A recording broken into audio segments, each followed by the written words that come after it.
Hey there, I'm just going to go ahead and showcase some of my strats that I've been doing for a solo Stratholme run as Shaman on Season Discovery here. We're going to start off with just covering my gear. I don't think I showcased it visually, but it's essentially full tier 2 tank gear with the ZG chest, bracers, neck, and trinket.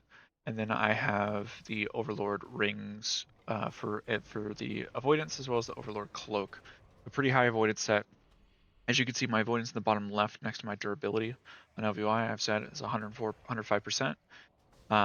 And this is just to make sure that I'm pretty much nearly immortal against the physical attacks against mobs in here. They do no damage. The only damage I should be taking is essentially just caster damage and occasionally any attacks that hit me from the back.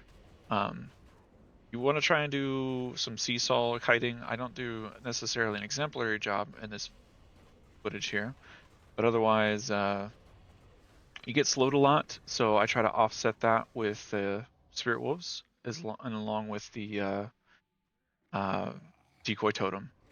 The berserker, or not the berserkers, the berserker, or they do hamstring, but there's also frostbolts, and then the guardians can occasionally cone of cold, which is extremely annoying because the cone of cold cannot be removed through slow, and it does go through decoy totem and free action potion, so it's really annoying to deal with.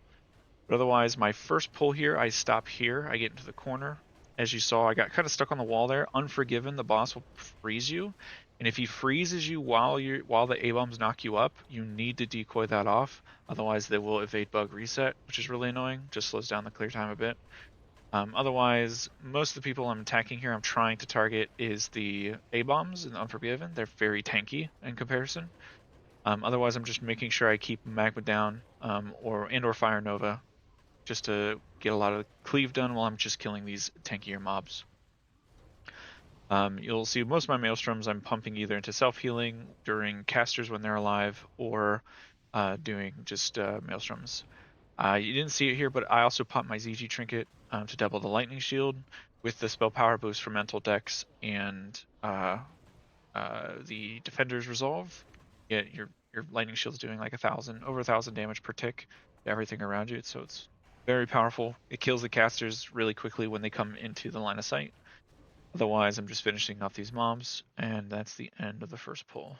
So here I'm just looting, and I believe I forget. Yeah, I forgot to turn it on free for all. The buddy that joined me as I was about to do the run,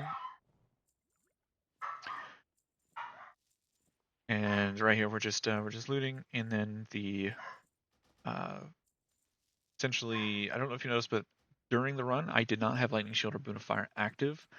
I also have the Elementus or Terrestris Shield.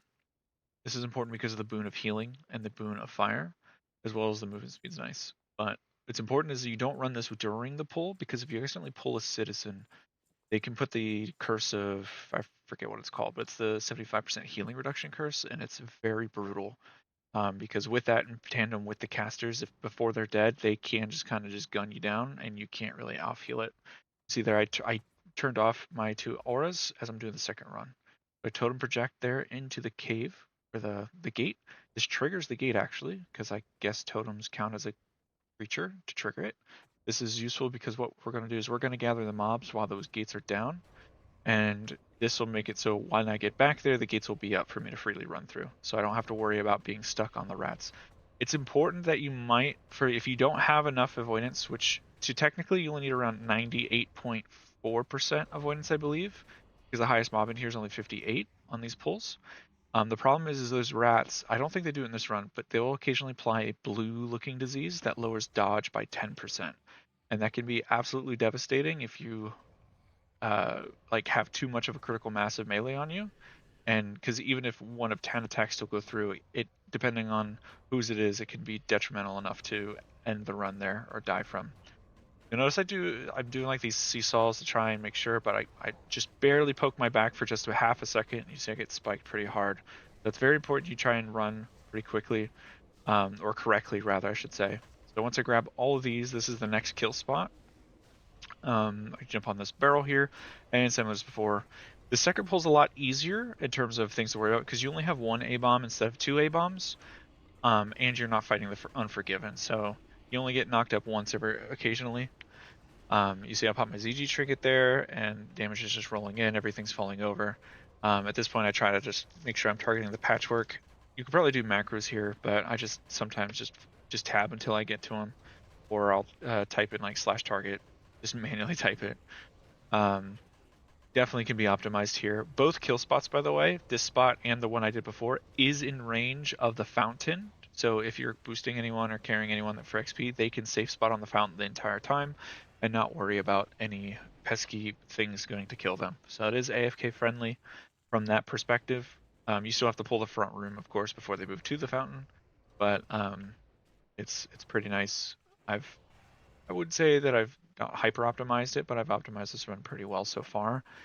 Like I said, the biggest things that slow down the run are be mindful of the guardians. They do Cone of Cold, and the Cone of Cold cannot be removed or resisted through the free action potion or decoy, which is very annoying.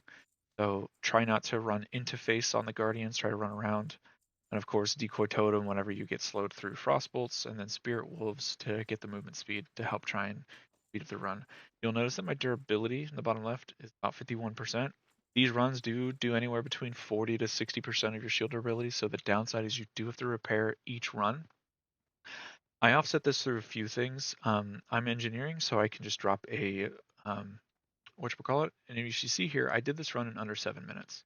So the benefit of this run is I can fly out here from UC, and then I come in, I do a run, which is, oh, I have an X. Gargoyles do not give XP, by the way. They do give rep, but they don't give experience. So I generally kill them if I have the means to, because the gargoyles don't really add anything to the run. Got a nice epic here, Hammer of the Northern Wind.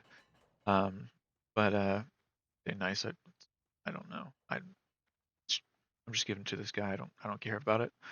And then but because it's less than 7 minutes, I can do this run. I can drop a repair bot, repair, do a second run in under 10 minutes, and then do repair a third time because he will still be out there waiting for repair. So I can do one repair bot, can get me 3 runs, which is extremely damn efficient. It's really fast, so you can have some time to fly back to UC, get rid of all the cloth and whatnot, um, and however you want. So that's pretty much the run. I probably forgot a thing or two, but I just wanted to showcase this as I'm having fun with it, and there's probably people out there that will giga optimize this.